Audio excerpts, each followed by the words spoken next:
Good morning, traders. It is 4:23 a.m. Pacific, and I am checking in with you guys to review the trading from yesterday and to discuss possible trading options, trading plan for today. So I wanted to start out showing the ES.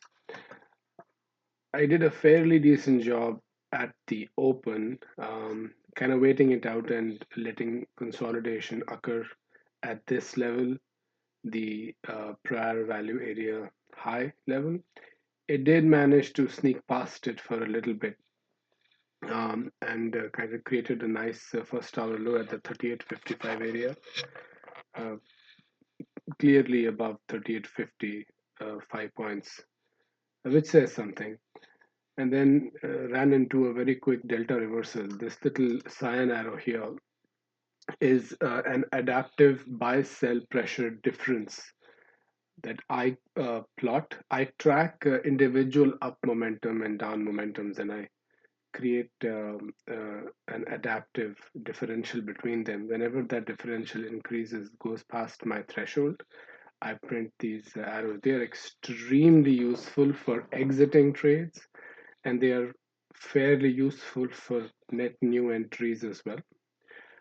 So anyway, regardless, I didn't enter here because I never challenge level breakout defense, right? I never challenge this level defending a prior breakout, not if I have a reversal. So at that point, when I found large orders coming in and some shorts getting trapped, I simply entered. I did exit really quickly for prior settle, waited for this consolidation, actually snuck in a move here, but then I exited at this arrow right here, this red arrow. And then when the clean breakout occurred, I was positioned very nicely for fairly decent profits. Now, the move obviously was extended, but at this point, when these things start to happen, I shift my focus from trading the E-mini S&P to trading the Nasdaq. I just find it's slightly better value for money and for movement. So I played the same correlated trade in Nasdaq when it broke through the naked POC, and then uh, on the reversal,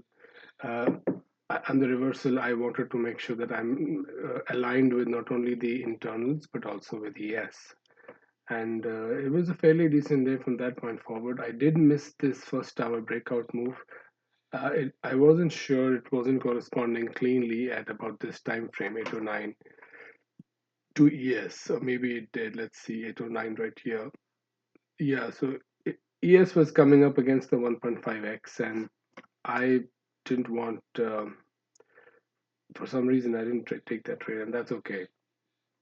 So as I documented in my videos yesterday, I had fairly good follow through trades from that point forward, and then I called it a day right about here at the 13 to 50 to 60 level. I did not take any more trades after 10:36 a.m. Pacific, right? So from 10:36 all the way to 1, so that's 2.5 hours of sitting on hands, SOH activity as far as I'm concerned. But that's okay. I wasn't wasting my time there. I was actually trading the Tesla weekly options, which is my next video for when I describe the Tesla price movement, our projections, and how I traded the weekly options. Anyway, guys, so that was activity from yesterday. Now to look at what's been happening overnight. As expected, the naked POC was tagged once, and then the price has kind of made a new high at the 39.35 value area edge, actually, and then been defended strongly by the VWAP. The price has made a fairly decent move down to test the 3900 level, and I believe it corresponds to, yeah, no major intraday pivot as such. We might have tested the first hour high. That's normally what, no, we didn't do that either. That's far below at 3880. So we've tested only this area, this little bottom area here, 3906, which is the IB secondary extension and a region of an older naked pocket, not naked anymore, of course. So that's fine. So if the market wants to bounce here, that's quite a bullish outcome, obviously, right? We are bouncing at the secondary, at the 2x extension of the first hour high, right? great, the 200% Fibonacci extension, and we bounce on that and the overnight. As long as we settle back up into the VWAP area, consolidate there and open, happy to have a overnight low test on market open and then continue from there. Unless there is newfound weakness in the NQ, right? So that's the plan for ES, for ES to come and tag the overnight low, come back up, settle into VWAP, and then move on ahead. For the NQ, same idea. We'll be looking to have correlations for sure. The overnight activity looks to be short most of the way, in both the ES and NQ. More so in the NQ than the ES, and the NQ saw a nice, A B, rather A B C D and E. Hopefully, this move's completed. We can't be sure, but looking for a retag of the VWAP and potentially leaving this much distance like it just did. If it actually jumps above this distance, this gap in the VWAP for the prior test, I would start to think that it will consolidate there. That's how normally these retests work, right? If it has not left about this much gap in another retest, the down moves will be harder to continue because this is where sellers are, right? They're defending a certain level, whatever. Um, you if you're able to make it past their defense buffer, so to speak, right? If you're able to breach the levy, then we start to have a consolidation. And I find that 13262 being the prior value area high edge would not be a bad place to consolidate. Okay, guys. So the overnight low on this one is a nice 150 area.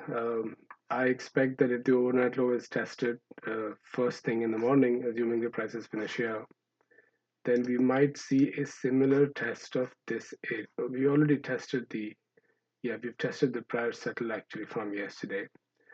So so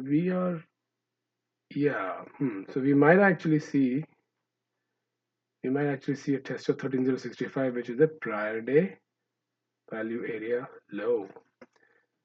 And that would be a good buying opportunity, I imagine. We'll have to just see like how the internals unravel. But that's the training plan for today, guys, and a summary of the action from yesterday.